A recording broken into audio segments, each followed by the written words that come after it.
నమస్తే సార్.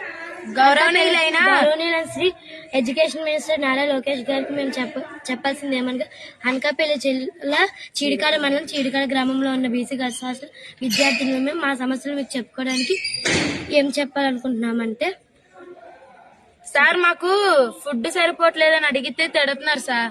మళ్ళీ చాలా మంది స్కూల్లో తిన్నాం కదా, మీకు ఇక్కడ ఎందుకు పెట్టాలి, స్కూల్లో కడుపునంగా పెట్టారు కదా, ఇక్కడ తినకపోయినా ఏమవుదని చెప్పి పెట్టట్లేదు సార్ మాకు. సార్ మళ్ళీ ఇప్పుడు ఫుడ్ సరిపోవట్లేదని ఎవరైనా వెళ్ళి అడిగారు అనుకోండి సార్, దాని తర్వాత రోజు ఎక్కువ వండేసి ఇప్పుడు ఎవరైతే అడిగారో వాళ్ళని టార్గెట్ చేసి పిలిచి ఎక్కువ ఉన్నాం కదా, ఇప్పుడు మిగిలిపోయింది కదా తినండి అని చెప్పేసి వాళ్ళ చేత మొత్తం తినిపెడుతున్నారు సార్. నైట్ 10 గంటలకి అందరూ పడుకుపోయిన తర్వాత గోన్లు మార్చేసి బియ్యాలాట అమ్మేస్తున్నారు సార్. డబ్బులు కూడా హాస్టల్కి వచ్చి పంచుకుంటున్నారు సార్. మెచ్యూర్ అయిన పిల్లలు శారీస్ స్వీట్స్ పెట్టకపోతే వాళ్ళు బ్యాడ్ వర్డ్స్ యూజ్ చేసి తిడుతున్నారు సార్. సార్ అలాగే మాకు పెట్టాల్సిన ఫుడ్ ఐటమ్స్ అన్ని వాళ్ళ ఇంట్లో పిండి వంటలు చేసుకుంటున్నారు సార్.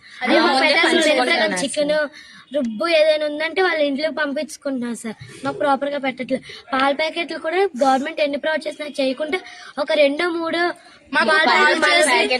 ఎక్కువ వాటర్ కంటెంట్ వాటర్ ఎక్కువ వేసి మాకు నీళ్ళే పాలు అర్థం కావట్లేదు సార్. మాకు మళ్ళీ 300-400 తీసుకుంటున్నారు సార్. అవి మేము ఇవ్వలేమంటే తిడుతున్నారు సార్. 4 రోజులు మెనూ కట్ చేస్తారు సార్.